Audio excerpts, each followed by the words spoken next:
Você já se perguntou como a ciência e a religião se conectam?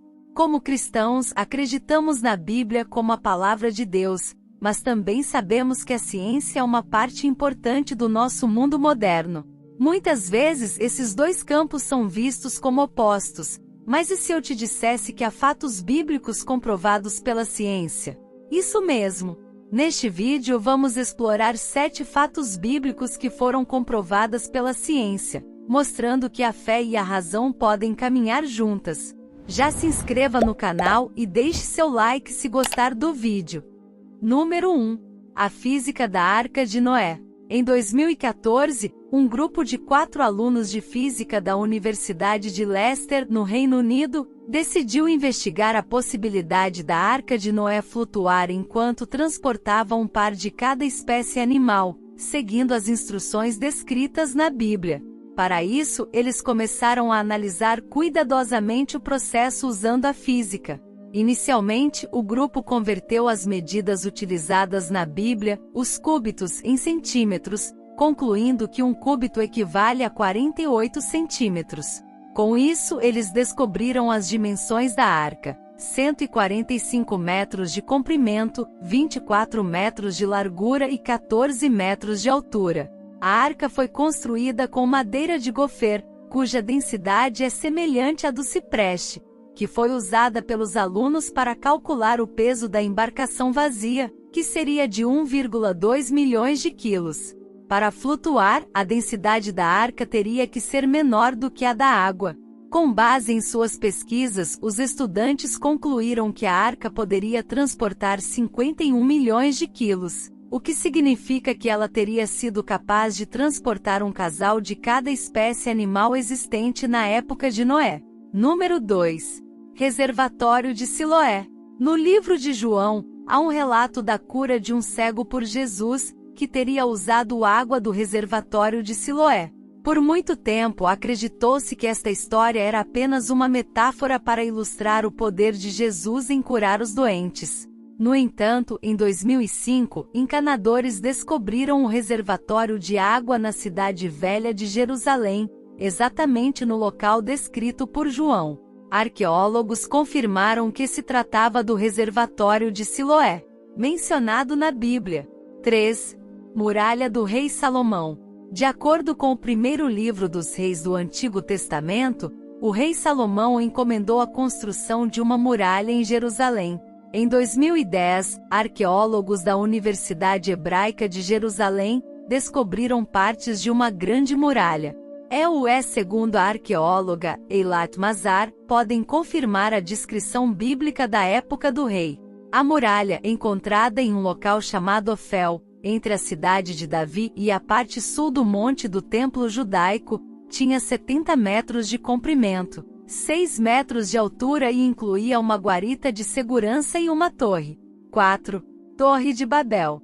O relato da Torre de Babel em Gênesis 11 narra a construção da torre pelos descendentes de Noé, que desejavam eternizar seus nomes e alcançar os céus.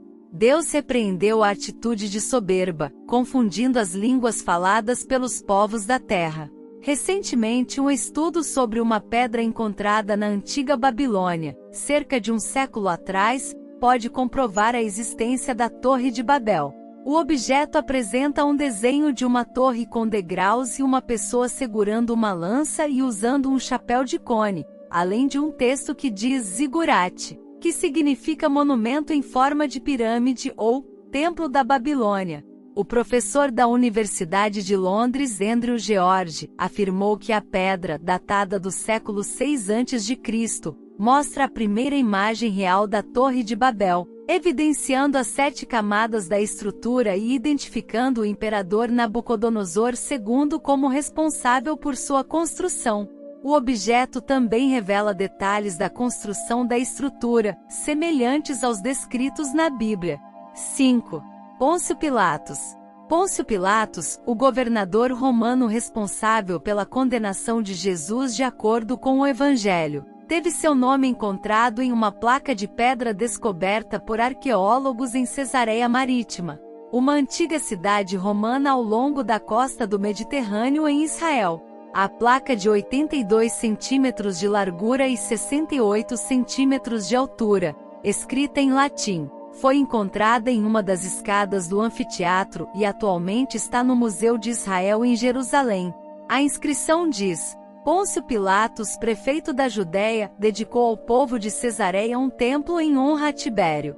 Esta informação coincide com o reinado do imperador Tibério entre os anos 14 e 37 d.C. e é consistente com o relato bíblico descrito no Novo Testamento, onde Lucas se refere a Pilatos como governador romano da Judéia durante o reinado de Tibério César. A descoberta arqueológica confirma a existência histórica de Pôncio Pilatos, um personagem importante da história cristã. 6. A Cidade da Primavera. De acordo com o livro de Samuel do Antigo Testamento, a Cidade da Primavera foi mencionada como um local conquistado pelo rei Davi e onde seu filho Salomão foi ungido como rei. Após 20 anos de escavações, arqueólogos descobriram a cidade em Israel, situada na cidade de Davi, no Parque Nacional de Davi. A Cidade da Primavera foi construída para proteger a água da cidade de inimigos que tentavam dominá-la, e é protegida pela fonte de Gion. Lá Salomão foi ungido como rei pelos sacerdotes Zadok por ordem de seu pai Davi. Com cerca de 3.800 anos, é a maior fortaleza cananeia que ainda resiste ao tempo e possivelmente a maior fortaleza conhecida antes do reinado de Herodes. Os arqueólogos da Autoridade de Antiguidades de Israel acreditam que essa descoberta pode fornecer informações importantes sobre a vida na região no passado antigo. 7. Travessia do Mar Vermelho. No livro de Êxodo da Bíblia, é narrada a história de Moisés, que recebeu a missão de Deus de libertar os hebreus do Egito.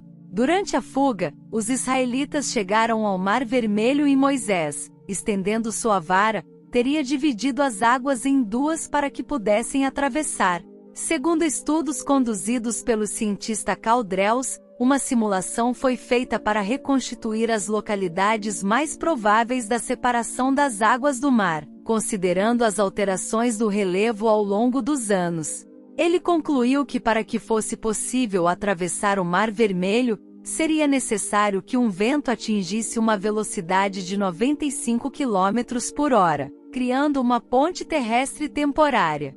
Ainda de acordo com a BBC, em 1994, um tsunami nas Filipinas abriu uma grande rachadura no fundo de um lago localizado a 1,5 km da costa, levando água a escorrer como uma cachoeira até revelar o fundo.